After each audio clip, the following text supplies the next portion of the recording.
haweeneyda ugu qurux badani xagga jacaylka iyo rabitaanka waxa weeye haweeneyda masayrka leh, haweeneyda hinaaska leh, haweeneyda dadnimada leh, haweeneyda qawiga ah, haweeneyda wax iska dhicinta taqaan, haweeneyda ku tusta jacaylka iyo hinaasaha ku qabto, haweeneyda hortaada dhigta arinta meesha ka kulushahay. haweeneyda noocaasa way midda ugu quruxsan haweenka dhinaca jacaylka. taasi waa tuma waa haweeneyda haddii ay ku jeclaato caalamka dhan bay wajahaysaa, dhammaantiis idaylkiis ayay wajahaysaa. haweeneyda noocaasa haddii ay ku jeclaato nasiib badanida nin yow taasoo kale haddii ay ku jeceshahay adiga daraada ayay doonaysaa gacanta inay u qaado caalamka dhammaan. hadduu caalamku isku dayo adiga iyo ayada jacaylka idin dhexeeya inuu soo dhex galo, haweeneydaas ayaa ugu quruxsan haweenka jacaylka.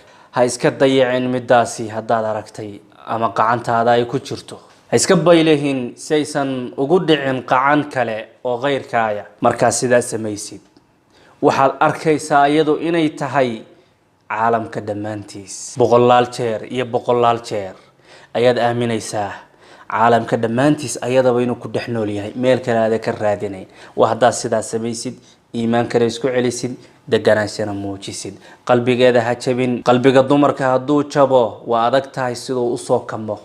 haweenka qalbigooda hadduu jabo way adag tahay ama waa culays in dib uu iskugu imaado oo u kamo una noqdo mid cusayb ka bilaabma. laga yaabaa haweeneyda qalbigeeda jabisay inay ku saamaxdo, ku caafiso, laakiin aysan ku hilmaamin.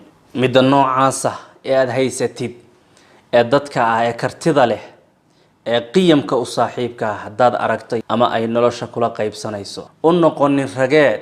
ayaduna waxay kuu noqonaysaa afar haween iyo kuwa kale aad daydayaysid ayadaa kuu matalaysa.